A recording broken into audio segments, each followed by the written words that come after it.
ફરી એક વખત શેત્રુંજય પર્વત પર સિંહની લટાર જોવા મળી, આરામ ફરમાવતો જોવા મળ્યો.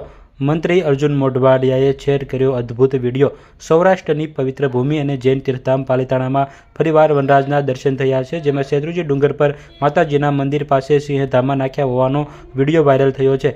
જે વિડીયો વાયરલ થયો હતો અને વિડીયો અર્જુન મોઢવાડિયાએ પોતે શેર કર્યો હતો, પોતાના એક્સ પર શેર કર્યો હતો અને અદ્ભુત વિડીયો જોવા મળ્યો હતો. વનમંત્રી અર્જુન મોઢવાડિયાએ આ વિડીયો સોશિયલ મીડિયાના પ્લેટફોર્મ પર મૂક્યો હતો અને કુદરત અને શ્રદ્ધાના સંગમ જેવો નજારો રજૂ કર્યો હતો. ત્યારે વિડીયોમાં સિંહ માતાજીની બિલકુલ નજીક નિરાંતે બેઠો હોય તેવું જોવા મળી રહ્યું હતું. ત્યારે હાલ વિડીયો અર્જુન મોઢવાડિયા દ્વારા શેર કરવામાં આવ્યો હતો અને પાલિતાણાના શેત્રુંજય પર્વત પર અવારનવાર સિંહ દેખા દેતા હોય છે, ત્યારે વધુ એક વિડીયો સામે આવ્યો હતો.